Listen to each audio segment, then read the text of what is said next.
जो जोहड़ एक गांव की लाइफलाइन हुआ करते थे, वही जोहड़ आज गांव के लिए बड़ी समस्या बन गए हैं। साल से मम्मी एक्सपायर हुई, पानी में डेड बॉडी उतारी थी। पूरा गांव खड़ा था, प्रशासन भी था यहाँ पे। विधायक के पास, लक्ष्मण सिंह यादव के पास फोन किया था अंकल जी ने, तो उसने ये कहा था भी गांव की समस्या गांव देख। क्या इन विधायकों को, इन जनप्रतिनिधियों को आप चंदा इकट्ठा करने के लिए बनाते हैं? वो तो छोटा सा फोन करते तो पूरा प्रशासन हिल जाता है। नमस्कार, आप देख रहे हैं स्टेट न्यूज हरियाणा और मैं हूं अमित अमन।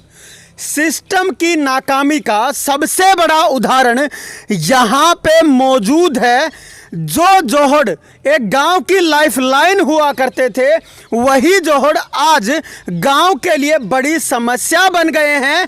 और ये समस्या इसलिए बने हैं कि एसी रूम में बैठ करके सिस्टम तैयार किए जाते हैं और ग्राउंड पे जाकर के उनको पता नहीं होता कि वहाँ पे एक्चुअल में हो क्या रहा है। यहाँ पे इस जोहड़ के चारों तरफ, इस तालाब के चारों तरफ घर मौजूद हैं और इसके अंदर पूरे गांव का गंदा पानी आता है जो पूरे दिन सड़ता है, जिसके अंदर से बदबू निकलती रहती है। और इधर ये गांव का रास्ता है और इस मेन फिरनी के ऊपर आप देख सकते हैं कि हालात यहाँ के क्या है। पूरा कचरा जोहड़ से बाहर निकल के रोड के ऊपर पहुँचा हुआ है। ये हालात हर दिन के यहाँ पे बने होते हैं, लेकिन यहाँ विधायक भी आते हैं, यहाँ सांसद भी आते हैं, यहाँ जो जिला परिषद के चेयरमैन होते हैं वो भी आते हैं, जिला पार्षद भी आते हैं और सरपंच के तो कहने ही क्या हैं, वो तो हर दिन गांव के अंदर मौजूद रहता है। लेकिन उसके बावजूद भी सुनवाई होने का कोई भी काम नहीं किया जाता। इतने निठल्ले लोगों को आपने वोट दे करके बिठा दिया है जो कि ना तो आपका काम करते हैं, उसके साथ साथ जिन अधिकारियों को आपके टैक्स पर पलने की आदत पड़ चुकी है, वो एसी रूम के अंदर बैठ करके इन सभी को तैयार करते हैं कि कहाँ पे क्या होगा। और उसके बाद में यहाँ मौके पर आकर भी सिर्फ तसल्ली के सिवा कुछ नहीं होता है। लगभग 7 से 8 साल से यही हालात इस जगह के बने हुए हैं। मैं हूं अभी बहाड़ा गांव में, जो कि रेवाड़ी ज़िले का ही एक गांव है हरियाणा राज्य का। और यहाँ के जो हालात हैं वो जैसे कि पूरे हरियाणा के बने हुए हैं वही हालात हैं। जिस तरीके से हर गांव के अंदर आज तालाबों की, जोहड़ों की जो हालत हो चुकी है, वो इस गांव के अंदर भी मौजूद है। जिन जोहड़ों को आप पहले इतना स्वच्छ मानते थे, जिसके आसपास लोग बैठा करते थे, जिसके अंदर अपने पशुओं को लेकर के आया करते थे, वो जोहड़, वही तालाब आज समस्या का सबब बन चुके हैं। और लोग यहाँ तक कि कुछ बोल भी नहीं पाते, इतने परेशान ये लोग हो चुके हैं। गांव के लोग हमारे साथ मौजूद हैं, इन्हीं से हम बात करने की कोशिश करेंगे और सारी चीज़ें यही अपने आप बताएंगे। सर आप बताएं, क्या हाल बना हुआ है, कब से है ये? सर पिछले 8-10 साल से हाल बना हुआ है। इसके कारण काफ़ी नुकसान भी भुगतना पड़ा। पिछले साल मेरी मदर 4 दिसंबर को एक्सपायर हुई थी, तो पानी भरा हुआ था। मैंने विधायक से बात करी, जिला परिषद से, सरपंच से, सबसे बात की। मौका भी देखा एसडीएम साहब को आके, मैं डीसी साहब के एप्लीकेशन दी थी, तो विधायक ने यही जवाब दिया था, उन गांव की समस्या गांव सुलटेगा जी।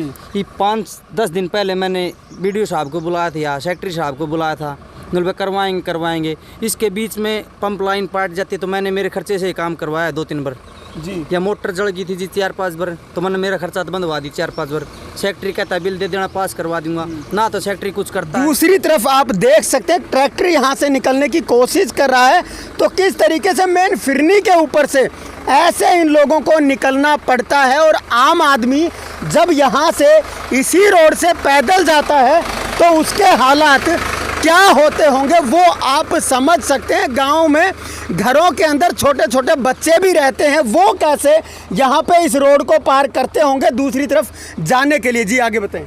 जी पिछले साल भी करवाया था मैंने, मोटर भी खुद अभी 2-3 दिन पहले बंधवाई थी।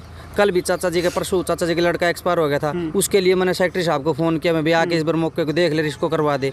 मतलब करवाता हूँ। सेक्रेटरी साहब ने कोई जवाब रिस्पॉन्स नहीं दिया। विधायक को भी मैंने बताया था, विधायक के पीए है जो आशीष यादव, उससे भी मैंने बात करी, वे करवा देंगे 1-2 दिन में। उसने भी कोई रिस्पॉन्स अब लग नहीं दिया। स्कूल के बच्चे जाने का रास्ता ये नहीं रहा। और भी मैंने काफ़ी लोगों से भी गांव की समस्या, सरपंच से भी काफ़ी बार कह चुका। सरपंच को तो कोई, सरपंच तो क्या कहते हैं, मैं विड्रॉल हो ली भाई, मेरे पास कोई चार्ज नहीं है। पंच भी ये कहते हैं, ये बीडीसी मेंबर होता है जो ब्लॉक समिति, उन्होंने कहते हमारे पास कुछ है ही नहीं जी। और भी लोग गांव के मौजूद हैं। सर, क्या हालात बनाए हुए हैं यहाँ पे? आपके जितने भी पदाधिकारी हैं, जितने जनप्रतिनिधि हैं, आते तो ज़रूर होंगे, बात भी आप करते हैं उनसे? हर आदमी आता है जी, हर आपका कानून का आदमी आता है यहाँ पे। पिछली साल मम्मी एक्सपायर हुई थी, उस टाइम पे एसडीएम खुद यहाँ पे देखने के लिए आए हैं और कह के गए हैं कि हम समस्या का समाधान करेंगे। लेकिन आज एक साल में समाधान हो नहीं आज तक तो कुछ हुआ नहीं है। ठीक है, एक ये मोटर रखवाई थी पंचायत ने, ये तीसरे दिन जल जाती है। क्यों? बाहर रखी है तो खराब तो होनी है। उसके अब खुद पैसे लगा लगा के 3-4 बार करवा ली। अब बारिश का पानी भी आने लग गया तो अब ये निकाल नहीं पा रही है, खराब हो रखी है। कोई सुनवाई नहीं है। विधायक के पास, लक्ष्मण सिंह यादव के पास फ़ोन किया था अंकल जी ने, तो उसने ये कहा था भी ग्राम की समस्या गांव देखेगा, हम थोड़ी रोज आके वहाँ पे काम करेंगे या देखेंगे। 10 बार आके यहाँ पे बोला नाला बनवा देंगे, वो करवा देंगे, ये करवा देंगे। हुआ आज तक कुछ नहीं है। पूरा प्रशासन आके देख चुका है ये चीज़। पिछली साल जब मम्मी एक्सपायर हुई, पानी में डेड बॉडी उतारी थी, पूरा गांव खड़ा था, प्रशासन भी था यहाँ पे, लेकिन कोई सुनवाई नहीं, कुछ भी आज तक। अब फ़ोन कर लो आप किसी के पास, आएंगे देखेंगे, आएंगे देखेंगे, लेकिन करना किसी को कुछ है नहीं। इतने हालात ख़राब है। बुजुर्ग भी मौजूद हैं हमारे साथ में। सर, क्या कहेंगे इस विषय? सब मेरा कहना ये है, सरकार से मैं प्रार्थना करता हूँ, जो प्रतिनिधि आते हैं यहाँ वोटों के टाइम, तो रात को 1 बजे भी और साफ देखना। और जब हम अपनी प्रॉब्लम को लेके जाते हैं तब बोलते हैं कि गांव की समस्या है। गांव की समस्या चौकीदार से लेके सांसद तक, साहब तक मैं पिछली साल एप्लीकेशन लगा चुका हूँ, व्हाट्सएप पे भेज चुका हूँ, लेकिन जैसे का तैसा है, कोई सुनाई नहीं कर रहा। सेक्रेटरी है वो इतना बयानबाजी बनाता है, पंचायत ऑफिसर है वो हमारे प्रधानमंत्री के बराबर का मुकाबला रख रहा है जी। जाते हैं बोला क्या है गांव की समस्या, ये तो आप लोग भी कर सकते हो। अरे हम कर तो सकते हैं, लेकिन किस कारण? आप हमारे गांव का जो बजट है उसमें से खर्च करो। मोटर बनवाते हैं, हम अपना कंस्ट्रक्शन करके करते हैं, पैसा कलेक्ट करते हैं, और डेली तो हम भी ये नहीं बनवा पाते। बोला आपके पास ट्रैक्टर खड़े, अरे सारी चीज़ें हैं उनके पास, सब क्या नहीं है। वो तो छोटा सा फ़ोन करते हैं तो पूरा प्रशासन हिल जाता है, और हम गांव जाता है तो हमारी बातों पे कोई जू नहीं चल रही है। तो हमारी प्रार्थना है सरकार से जल्दी से जल्दी इस चीज़ का समाधान कराया जाए। मैंने लक्ष्मण यादव साहब से पर्सनली फ़ोन किया, उन्होंने मेरे को जवाब दिया, बोले गांव की प्रॉब्लम है। मैं बोला साहब उचित तो नहीं है, अगर आप फ़ोन कर दो तो शायद अधिकारी कर्मचारी कोई इस व्यवस्था का प्रबंध कर सकते हैं, लेकिन उन्होंने टस से मस नहीं किया। आखिरी में अपने पैसों से मोटर बंधवा करके और खेत में पानी काट के खड्डा खोद के 4 किले एकड़ फला कपास लास्ट ईयर मैंने अपनी ख़राब करी है। शकत में दिखाया भी, ग्राउंड भी दिखाया, लेकिन अभी तक सरकार के जू नहीं चली है। और अभी 35 साल का मेरा भाई का लड़का एक्सपायर हो गया है, उसकी डेड बॉडी के लाने के लिए भी हमने रास्ता दूसरा बदली करना पड़ा। जो भी आदमी है भाई आते हैं शौक के लिए, उनको भी गाड़ी रोड पर खड़ी करनी पड़ती है और दूसरे रोड से वो घर आते हैं। तो इतना तो नहीं होना चाहिए अत्याचार। गांव की समस्या है लेकिन किसी के कोई जू नहीं चल रही है। हम अपना प्रयास कर चुके हैं, आगे सरकार की मर्जी है कैसे क्या व्यवस्था करती है। तो मेरा रिक्वेस्ट यही है कि जल्दी से जल्दी इस चीज़ का समाधान कराया जाए। गांव के ही एक शख्स और भी मौजूद हैं। सर, आप बताएं क्या हालात आपके गांव के अंदर बने हुए, कितने दिनों से आप जूझ रहे हैं? भाई जब तक मैं पैदा हुआ ना, जब तक यहाँ जोड़ी को पानी देख रहे हूँ, यो रह रहे हैं बालगन स्कूल में जाने में भी परेशानी है, और कोई हरा चारा लेगा उन्हें उनमें भी बहुत परेशानी है। ठीक है, और जो पैसा सरकार ता है उनने के बेरो कौन कित खाए जैसे ना, तो भाई नानू करे ये नहीं, इतना मुश्किल हो रहा है हमारा हालात। हमारा बालक स्कूल नहीं जा सक रहा है, मेन रोड पे जाना पड़े है, उनके काल उनकी में हो गए तो कौन जवाब देगा। ठीक है, यहाँ पानी भी इलाज क्यों नहीं करे भाई? जो भी मेंबर है या पंचायती मेंबर है, जो जिला अधिकारी है, बोर्ड समिति मेंबर है, वे इसको देखे आगे या अपने बच्चों को यहाँ से 3-4 बार भेज दें मेरे साथ, मैं उनको पार करवाऊँगा। उनकी लड़की हो लड़का हो वे खुद हो आए मेरे साथ पानी में से निकले, हमारे बच्चों की बहुत ख़राब हालात है। ठीक है, आने जाने से लेके सबकी में बहुत दिक्कत आ रही है।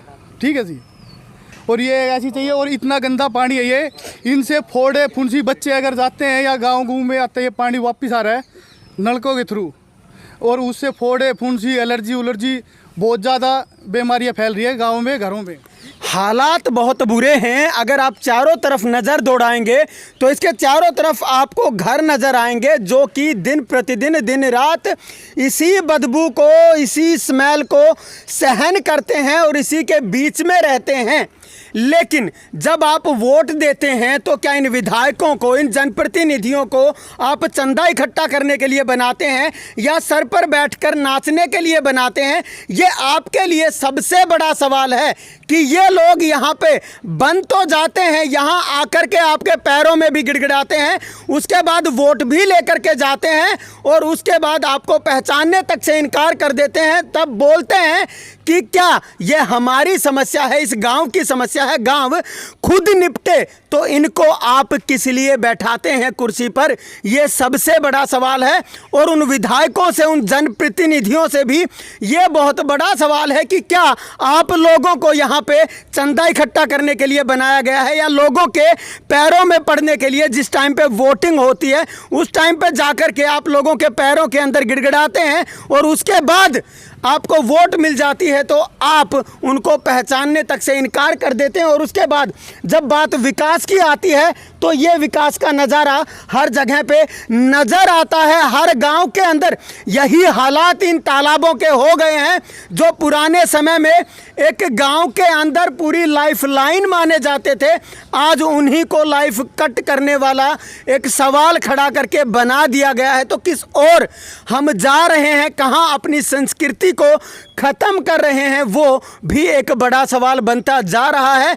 जब भी आप वोट करते हैं तो इन लोगों के मंसूबों को ज़रूर पहचान लें। नमस्कार, धन्यवाद, जय हिंद, जय भारत।